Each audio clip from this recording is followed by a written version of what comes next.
오늘 우리에게 주시는 하나님의 말씀은 마가복음 11장 11절에서 19절까지의 말씀입니다. 좋은 것을 사고 파는 교회라는 제목으로 말씀을 전하겠습니다. 먼저 11절에서 14절. 예수께서 예루살렘에 이르러 성전에 들어가사 모든 것을 둘러보시고 때가 이미 저물매 12제자를 데리시고 베다니에 나가시니라. 이튿날 그들이 베다니에서 나왔을 때에 예수께서 시장하신지라. 멀리서 잎사귀 있는 한 무화과 나무를 보시고 혹 그 나무에 무엇이 있을까 하여 가셨더니 가서 보신즉 잎사귀 외에 아무것도 없더라. 이는 무화과의 때가 아님이라. 예수께서 나무에게 말씀하여 이르시되 이제부터 영원토록 사람이 네게서 열매를 따 먹지 못하리라 하시니 제자들이 이를 듣더라. 아멘. 예수님은 최종 목적지는 단순히 예루살렘이 아닌 예루살렘 성전이었습니다. 11절에 성전에 들어가셔서 이미 모든 것을 둘러보셨다는 것을 통해서 다음날 하실 일이 예견됐습니다. 무의식적으로 둘러보신 것이 아닙니다. 목적이 있었습니다. 그런데 이 목적이 단순히 성전을 향했다기보다는 성전을 성전답게 해야 할 사람들에게 있었다는 사실입니다. 그리고 지목한 것이 무화과 나무입니다. 잎사귀 외에 아무것도 없는 무화과 나무를 보시고 저주하시는 장면이 뭔가 어색합니다. 무화과의 때가 아니라고 했던 점을 살펴봐도 예수님의 저주는 그의 사랑과 긍휼의 성품과 안 어울려 보입니다. 그러나 이해해야 할 사실은 무화과 나무는 구약에서 종종 포도원과 함께 하나님의 백성인 이스라엘을 상징했다는 것입니다.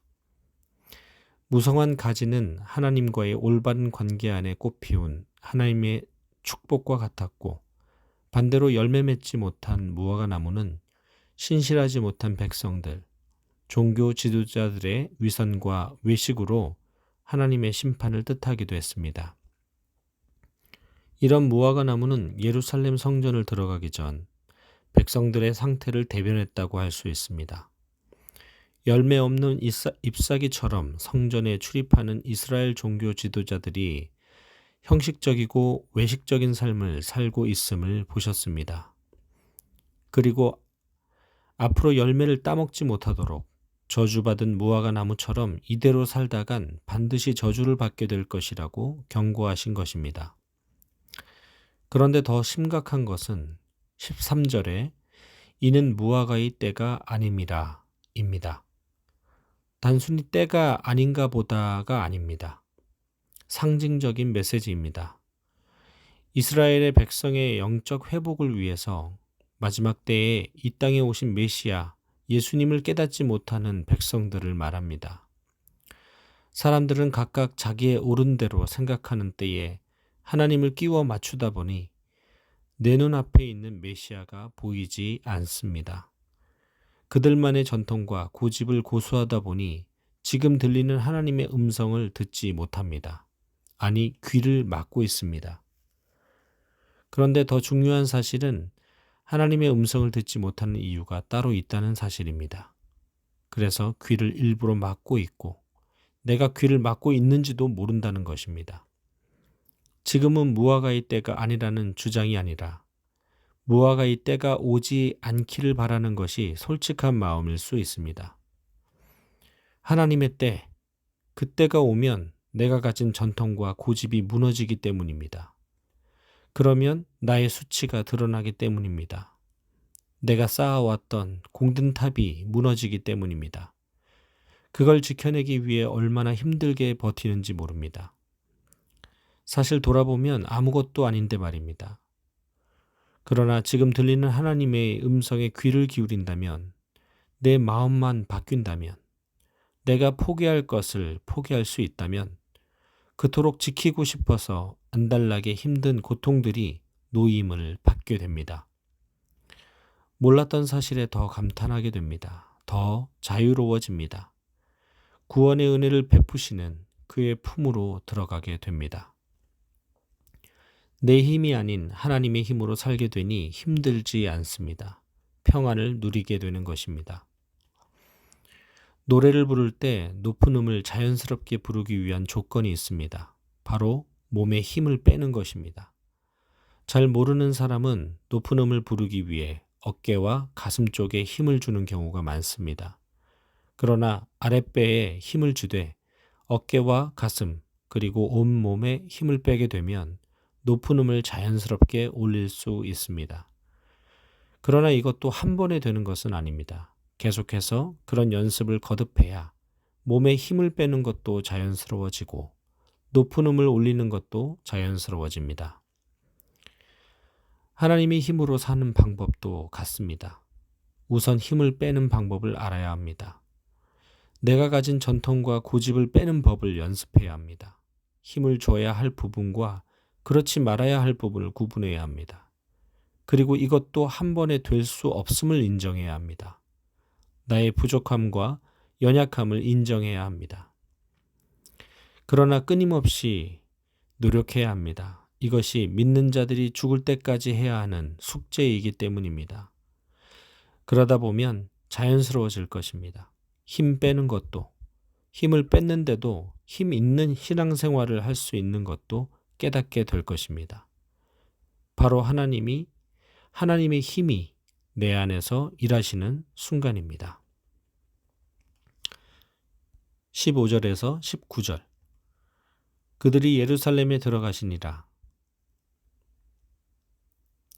예수께서 성전에 들어가사 성전 안에서 매매하는 자들을 내쫓으시며 돈 바꾸는 자들의 상과 비둘기 파는 자들의 의자를 둘러 엎으시며 아무나 물건을 가지고 성전 안으로 지나다님을 허락하지 아니하시고 이에 가르쳐 이르시되 기록된 바 내 집은 만민이 기도하는 집이라 칭함을 받으리라 하지 아니하였느냐.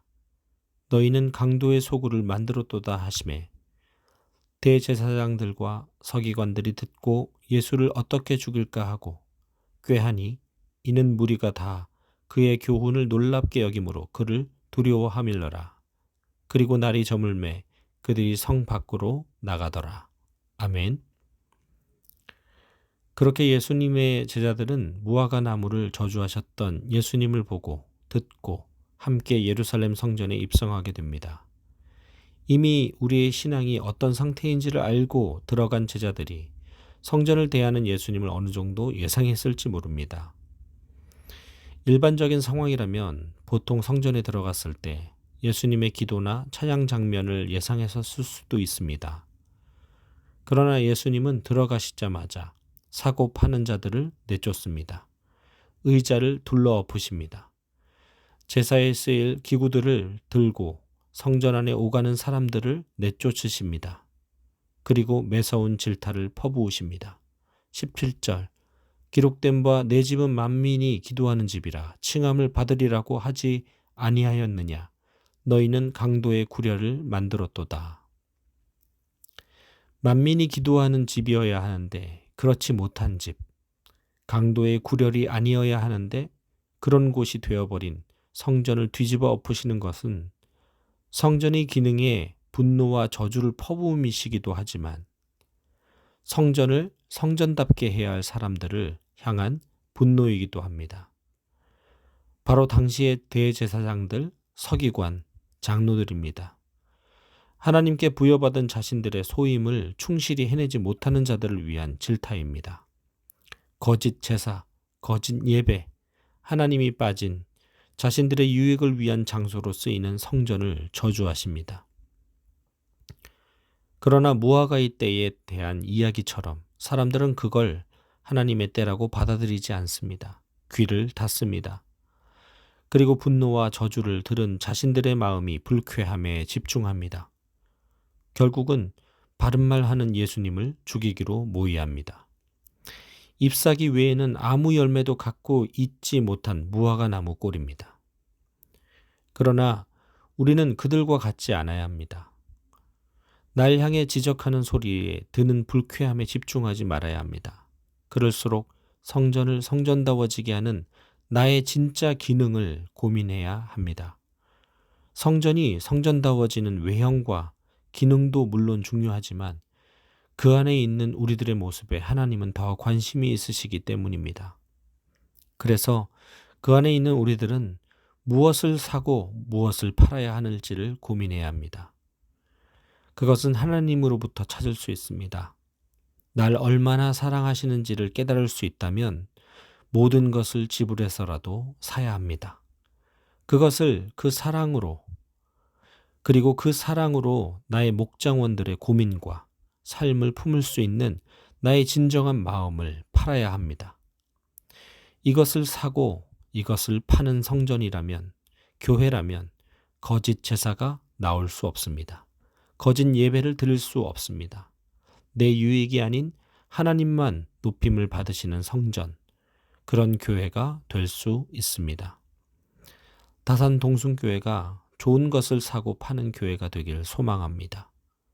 좋은 것을 사고 파는 교회라면 소문이 날 것입니다. 그런 선한 소문이면 더 성장하는 교회가 될 것입니다. 그런 소망을 품은 교회 안에 오늘도 선한 영향력을 주는 성도 되시길 기도합니다. 기도하겠습니다. 하나님, 오늘 말씀에 깨달음을 주셔서 감사합니다. 무화과 나무의 때를 아는 것처럼 행동했던 우리들의 모습을 용서해 주시고 하나님의 때를 겸손히 받아들일 수 있는 믿음을 허락하여 주옵소서. 또한 성전에 대한 가르침처럼 우리에게 허락하신 다산동순교회가 선한 것을 사고 파는 아름다운 교회 되게 하시고 소문나게 하시고 그 안에 주님이 더 유명해지는 교회 되게 하옵소서.